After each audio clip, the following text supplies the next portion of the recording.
وبداوا يعملوا حاجات غريبه جدا في العربيه. لا لا لا لا لا لا لا كده بتوزع على رياضتك كده. هو احنا بقينا نعمل خناقات عشان نطلع ترند؟ لما نكون وصلنا لمرحله ان في حد مشهور الناس بتتابعه وبتحبه وفي الاخر يعمل حاجه زي كده، فدي حاجه محدش يسكت عنها وما ينفعش ما نتكلمش فيها.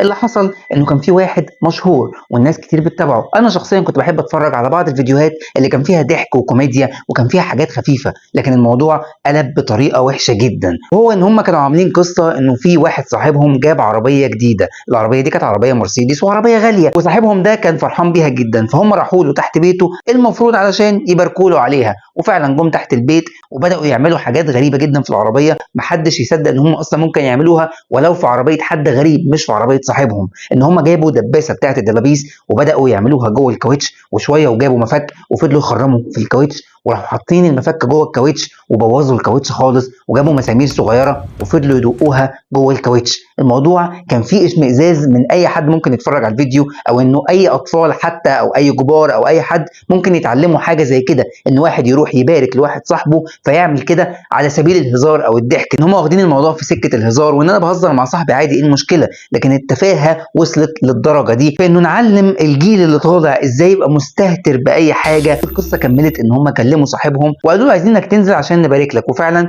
صاحبهم نزل لهم، بس هو نازل بيبص على الكاوتش فلقى المنظر ده وقال لهم انتوا بتهزروا وانتوا مش عارف ايه، وبدا يتعصب في كلامه انه ازاي اصحابه يعملوا كده في الكاوتش.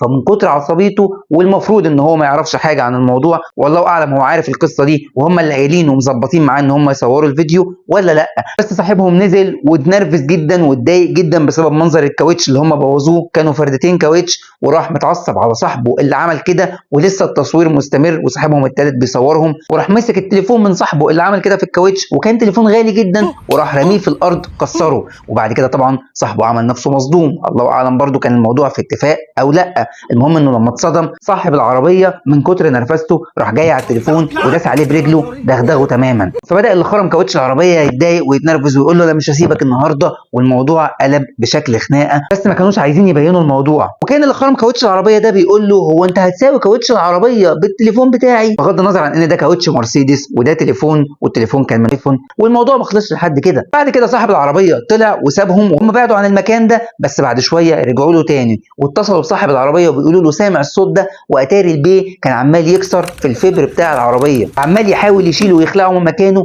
وفعلا خلع جزء كبير منه. كل ده بيتصور طبعا وهو بيكلمه على التليفون وبيقول له سامع الصوت ده؟ فقال له انتوا رجعتوا تاني؟ وصاحب العربيه نزل تاني لقاهم موجودين وفعلا كانوا بيكسروا في العربيه نفسها، وراحوا خالعين خالص الاكسدام وحاجه كانت على الشنطه بتاعت العربيه وكسروها قدامه وهم بيجروا، وراحوا رامينها وصاحبهم بيجري وراهم وراح ماسك الاكسدام ده وراح راميه عليهم بشكل فيه استهتار تماما باي حاجه ممكن تيجي واي حاجه ممكن يكون الناس تعبانه فيها وشقيانه، وفي الاخر انتوا تيجوا بمنتهى البساطه تصدروا ده للمجتمع وان ده بقى عادي وعلى سبيل الهزار والضحك. ولو الصوره دي اتصدرت للجيل اللي جاي وانه الهزار والضحك بقى متاح فيه اي حاجه، هتبقى كارثه على الاجيال اللي جايه، ومش هيبقى فيه اي مسؤوليه ممكن يتحملوها في يوم من الايام، ولا هيبقى فيه احساس بانه النعمه اللي ربنا بيديها لنا لازم نحافظ عليها. فلازم الموضوع ده يتمنع تماما ولازم نتكلم عنه، ولازم نعلم ولادنا واخواتنا ان كل حاجه بنجيبها حتى لو كانت صغيره ربنا بعتها لنا عشان نحافظ عليها، مش عشان نبقى مستهترين او نهزر مع بعض باننا نكسر ونبوظ في حاجه بعض وفي الاخر نقول